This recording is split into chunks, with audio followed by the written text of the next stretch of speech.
Hello, Insomniacs! I'm Kurious Cyclopes. And I'm Steve. We are Never Sleep Again TV. Welcome back to another episode. And as we said, we want to keep doing this weekly, so we're going to try our best to give you new videos as soon as we can. So today, we're going to talk about a really influential film from 1981. Steve actually just watched it last night with his dad. Yep. And I honestly haven't seen it since I was a kid, but the movie we're going to be discussing is American Werewolf in London. And, you know, just for the hell of it, I brought my Steelbook Blu-ray edition that I got for like $4. And you know what? As you know, Walmart a year ago, they put out those awesome Universal Monster glow-in-the-dark covers. They randomly did one for like Halloween 2. They also did one for American Werewolf in London, which I have here, so they're glow-in-the-dark. And I also think they did one for Child's Play or really? Child's Play 2. Yeah. I mean, at least American Werewolf makes sense. It was still a Universal movie. Yeah, but yeah, I'm not sure exactly how they chose what random horror films they were going to make glow-in-the-dark cover. But yeah, so they're probably going to have them again this year because I think they had it for the last 2 years, possibly. Hopefully. The glow-in-the-dark covers, I think they might have. But anyway, so obviously when it comes to werewolf movies, there's only a few that really set the standard and influenced a bunch of others. Obviously, my first werewolf was the Wolfman, because actually the first wolf movie I saw was Frankenstein meets the Wolfman, technically, even though that's kind of like a crossover movie. Right. But, you know, so yeah, the Wolfman was my first werewolf. After that, I actually think American Werewolf in London was like my second werewolf movie, and then like The Howling. But American Werewolf in London, I always loved the look of the werewolf. I loved the epic transformation scene that actually showed, like, the really painful details. Oh, yeah. And it was kind of like the first time that you saw a transformation like that on screen. But you know what? I'm actually going to let Steve front this video since he just watched it with his dad. So, and he has a couple fun facts for you. So here we go, Steve. Yeah. I mean, well, I think it's interesting that, like, talking about the transformation, that apparently 81, the year this came out, was the first year that they had created the makeup category for the Academy Awards. So obviously, what other fucking movie besides this is going to win? So apparently the makeup was that good that they felt compelled to make a category for makeup. Because they're like, dude, it's not there yet, but we need it now because of this movie. Right, yeah. I mean, for 1981, dude, even watching it last night, like, you could tell it was sort of a dated movie, but the special effects, man, it's so much nicer to see those transformation effects than, like, just all CGI, computerized bullshit. I agree. I hate CGI werewolf transformations. Oh, my fucking God. Don't even get me started on the Twilight werewolves. Not even going to go there. Sorry, Twilight fans. I feel like the first werewolf movie I ever saw was probably Teen Wolf. So Teen Wolf, wow, holy crap! So, you know, before I even really got into horror stuff, but it, you know, at least that was another like practical transformation sort of thing. So I feel like things like that set the standard for you, where you just like don't want to see that change, like.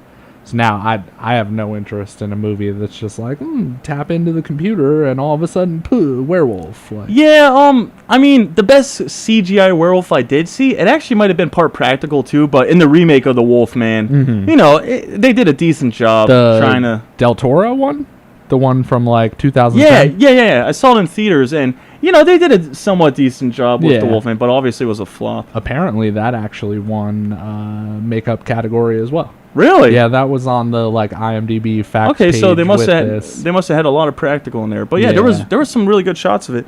But didn't you say that? What was the story about American Werewolf in London's connection to The Howling? Oh, I think you told me something about that. The makeup design guy apparently was planning American Werewolf in London out with John Landis for a while, and it was just kind of stuck in development. So he actually went off to work on The Howling. And then in the middle of working on The Howling, John Landis calls him and goes, hey, we're ready to do American Werewolf in London. And he goes, oh, fuck, like, I'm already on this shit. He did come over to work on American Werewolf in London, but apparently, like, John Landis was pissed. And so they had to work their hardest to try and, like, make sure it was a different werewolf and whole, like, different movie than The Howling. So how do you think they really try to differentiate the werewolves between each of the franchises? The biggest thing that they mentioned, and it was like the surprising thing for me, was that I guess the werewolves in The Howling are bipedal and just walk on back legs. Okay, so they kind of walk around like people more. Yeah, where this was the werewolf that walked like an actual wolf. Okay, well, you know what? I never really thought about that main difference, but yeah, I guess that is probably the strongest difference between The Howling versus American Werewolf in London. I know there is American Werewolf in Paris. Actually, the most thing I would look about that movie was like they had a cool figure line back in the 2000s. I forget, it might have been like Sideshow Collectibles, but I just saw it in one of my horror magazines that there was a bunch of cool American Werewolf in Paris figures, but I don't honestly remember watching that movie. I mean, I'm sure I saw it when I was a kid, but I hardly even remember the original, so maybe I should go back and rewatch it, but... Maybe, I mean, from what I hear, it's not worth it. Yeah. But I'm kind of a completist, so I feel like you have to. And everyone knows I'm a sequel junkie, so, I'll watch it, yeah. But, I'm not expecting it to overcome the original. All right, so, overall, what did you think about it, since it was your first time checking it out? I thought it was... for the most part, good. Like, aside from, I think it's hard to watch any older movie now and not be like, compared to today's standard. Maybe? Yeah, I can see that. There doesn't feel like a whole lot of story behind the movie necessarily. I mean, I guess there is, but I think the one thing I appreciated a lot with this movie was like they really didn't skimp on like the gore and effects. Yeah. Like the first time that his friend comes to visit him in the hospital and he's got like pieces dangling off his neck and shit, I was like, this is gross, dude. It is. I guess in a way, because that whole genre, the subgenre called body horror, where like something's taking over your body. I guess even though it's a werewolf film, you could kind of say it has some elements of body horror. Sure. Even though that's obviously a newer term that we have now.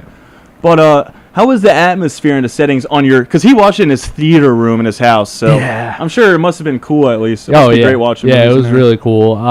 Especially, the action-y scenes, like the transformation, anything with the werewolf, like that was all Did the atmospheres really pop for you on your theater screen? Or I think so. Like the settings and all especially those first, 15 minutes of the movie where they're kind of just walking through like the fields. Yeah, that's what I was really wondering about. It just see it so big out on the screen and just see all the nothingness really sets it up for you. And was it your dad's first time seeing that movie, or he saw it I don't way believe back so. in the day? Yeah, I think he saw it back in the day and just hadn't watched it in a really long time. All right. Well, as I said, I really got to rewatch American Werewolf in London. So for the first time, I guess I'll be watching the Blu-ray since I have a Blu-ray now. Yeah. But I definitely got to check out the sequel as you do. We'll have to watch it together and maybe we'll do an episode on it. Yeah, we'll probably have to do that. But I'm a big werewolf fan in general. I used to be really obsessed with werewolves. So when it comes to werewolf movies, obviously American Werewolf in London, that's one you want to watch for werewolves. All right, anything else? Any other notes about that? Nah, I think that's all I got on this one. All right, well, we're going to wrap up this episode. I guess we're going to get ready for another one for them. All right, well, I'm Kurious Cyclopes. And I'm Steve. And we're Never Sleep Again TV. Thank you for watching. Please comment and subscribe. And don't forget to enter that awesome Halloween contest on our original Halloween review. Yeah. It's pretty cool. Yeah, it is. All right, well, we will see you next time. Yep. Goodbye. Thanks, guys.